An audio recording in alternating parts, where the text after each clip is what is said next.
I am so frustrated with Elle today.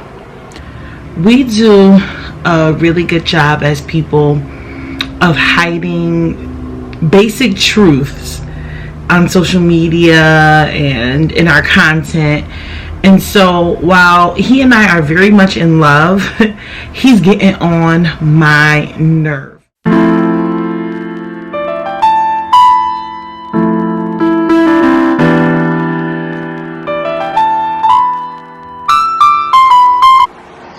Y'all, can I just tell y'all, I am so frustrated with Elle today.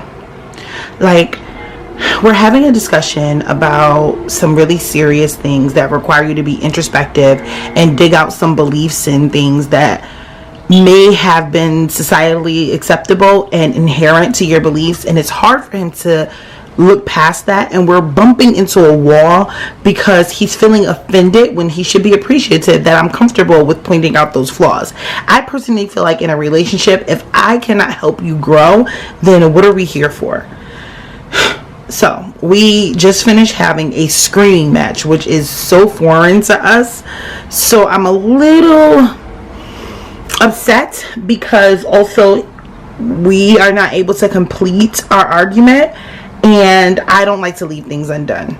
He doesn't seem to mind, but this is the truth of love and war.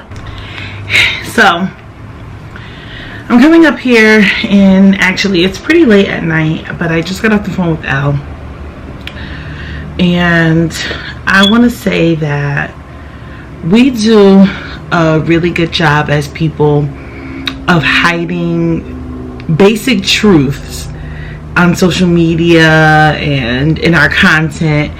And so while he and I are very much in love, he's getting on my nerve. And he's getting on my nerve because we're doing this thing where our communication is weird, and he wants to focus on specific things, and I want to get to the root of that thing. And what I've been trying to do is acknowledge his specific issue and articulate myself in a way that is sympathetic and empathetic to his feelings, but then moving from there to get to the root of the problem. And for him, he can't see past it. Now, I don't know if this is a male thing or if it's just an Elle thing, but I should probably close that window. I am so over going over the same thing, going around the same tree over and over and over again. And I just want to say, guys, no matter how much in love you are, or how close to marriage you are, or how long you've been in a relationship with someone, every day is not rosy. Every day is not perfect. We will be fine, I'm sure. But for me, this is a fundamental issue that needs to be worked on before we say I do, because there's a communication problem here. He doesn't necessarily see it. And I don't want to heighten, make a mountain out of a molehill, or heighten something for us when it doesn't have to be that way. But I'm absolutely not going to just be okay feeling away because he's not feeling it, you know? And so for me, it's going to be important that we get to a place where I can articulate my feelings, as can he, without either of us having to be on the defense. Because when you get to that place, it becomes a screaming match. It becomes a task of who can give the best point, or who can have the best rhetoric, and very little about what we're actually saying.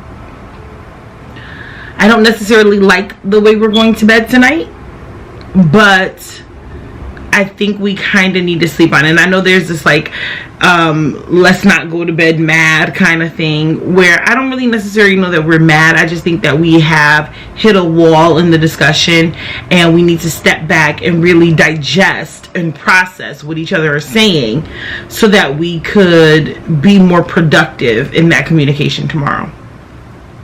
One thing I celebrate in our relationship is our ability to understand each other and have these safe spaces. And when that is being impeded upon, or when I feel like it's in jeopardy, like pause, put the brakes on everything. We need to stop here and figure it out. And I don't know if that's the best way, but it's the best way for me in my relationship. So I don't know. Wish me luck, guys. And if you guys have any suggestions on how to get a man to really hear what you're saying versus hearing what he heard you say, help me out. Love you much. God loves you most. Deuces.